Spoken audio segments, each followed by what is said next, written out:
AFTV, Julian, guys, they're just saying how Man United drew with FC20. Oh, it's a shame FC20 didn't win. It's true, that's true. But listen, we did win 5-1, and some impressive performances by some of the young players out there today. There were some impressive performances by everyone. I mean, I know it's kind of fashionable for us to talk about the young players, but it wasn't just the young players that got us through. It was actually the pros that we have, the traditional players that we have starting, that actually impressed as well. And the motivation to be able to play at that level against a team that really isn't, it can't compete with us. But they still look motivated. They were professional in the way they performed. No, definitely. Let's not forget it's Declan Rice who got us underway. Havertz scored. Raheem Sterling as well, putting an impressive performance tonight, and that will do him the world of good. Yes, it will. And you can't dispute the fact that he contributed well. He scored, he had an assist, he was involved. But then you've also got to kind of keep your feet on the ground and understand who he was up against. This is what you want. You want, though. This is what gets you going. It's what gets you moving. Obviously, come the weekend, he'll be up against much better defenders, but he hasn't really had much game time. He didn't play on the weekend. He's been a bit part so far because he's trying to find his match fitness.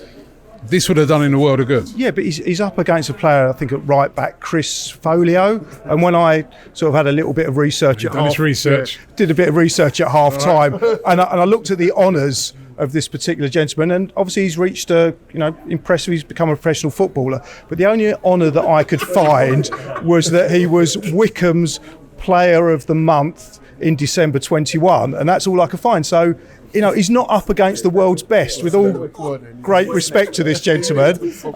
He started his career at Wingate at Finchley, which is my local team, and the only thing I really know about Wingate and Finchley is that's where the Barry Goldstein Minor Cup was played. So that kind of sets the expectation. You should be playing well against, you should have the better of that quality of opposition.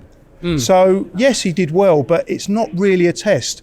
And when you talk about who he comes up against on Saturday, he probably won't be in the team Saturday. No, but he's put a claim in, hasn't he? He's put a claim in to say, right, you know what, you've seen what I can do. You've seen I'm looking pretty sharp. I could start on Saturday, possibly. This is what this competition's about, isn't it? It's about if you're Sterling, if you're Wanyeri, if you're any of these young players. I'm here. It's about saying I'm here if needed.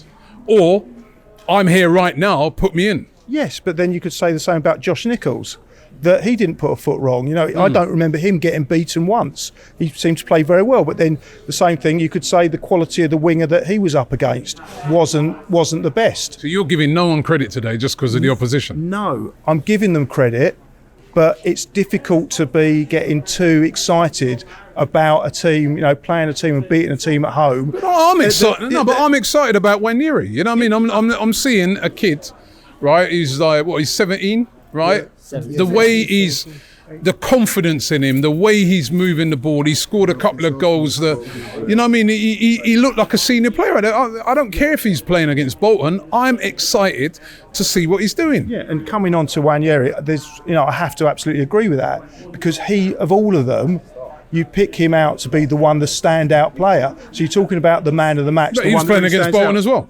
Yes, but he looked the part. If you had to pick out one player, it would be him. And it was the confidence, as you said, when he's on the ball and how he drives forward. That to me differentiated him from the other players. And I'm not saying any of them played badly, because they all played well. But if you've got to have a standout player, it was him. And from what I've seen of him, every time he's come on the pitch, whether it be against Bolton, against Tottenham, in pre-season against some quality opposition, he's looked the part. So for me, he starts. You had to say would you play one of the players this Saturday? I would play him. Okay. Preston in the next round. How important is this competition? How much do you want to win it? Okay, from a financial perspective, from the club's perspective, I understand totally why they're not interested. £100,000 to win the competition, the same amount of money as we were spending on Eddie Nketiah every week. From a fan's perspective, it's really important. It really is important. As a couple of people before me have alluded to, we haven't won this competition since '93, and it was actually the Springboard. It was the first major trophy that I saw Arsenal win was in '87 against Liverpool when we won the League Cup. Charlie Nicholas scored 2. Perry Groves came on as a sub, changed the course of history, modern Arsenal history for me, and that was the Springboard. So from a financial perspective, not important at all. It's more important to win one more Champions League games, but actually as a springboard and what it can lead to, vitally important. So you look at the draw. I'm excited from one perspective, in the fact that I'm going to add my 111th ground, because Preston North End was there's Preston North End and I think one other team was AFC Wimbledon, or no, MK Dons, that play Newcastle, still in it. Now the chances are that MK Dons will probably lose. Not sure if I think it is MK Dons, isn't it, that's playing Newcastle? Yeah. It's Wimbledon. But the fact was, I knew Newcastle. Don't get those two mixed up. You get killed again now. I mean, you really looking to get killed by the Wimbledon fans here. Okay, but Newcastle, whichever one of those two teams it is, Newcastle are more likely to win that game. So I was looking at that, and I wanted to get a new ground. So I'm happy that it was Preston North End. But then the other side of it is, it's going to be a Tuesday or Wednesday night. For the fans, we've got to go. The Bolton fans just come down here, isn't it? It's about literally the same sort of distance. Yeah, and fair play to them. They've had to take, half a day off work to come down here, assuming they've got jobs. But we'll have to do. Assuming that not everyone works, but it's a big thing for fans to come down. That is naughty. That's naughty. No.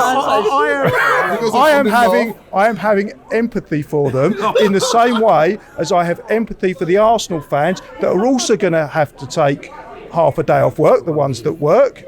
And it's a long way for a League Cup game, and maybe you might look at a more regional tournament until it gets later in the day. It's a big deal for the fans. It's inconvenient. So I'm kind of excited. It's a new ground. Before you say anything else that gets you killed, the next time you go up north, right, to a Bolton, to a Preston, and that. I think I'll end the interview for your safety, right? As the visiting of any of these other places. I mean, what you? So to be continued in Preston on a Tuesday night. Look forward to that. And you don't know me when you go there.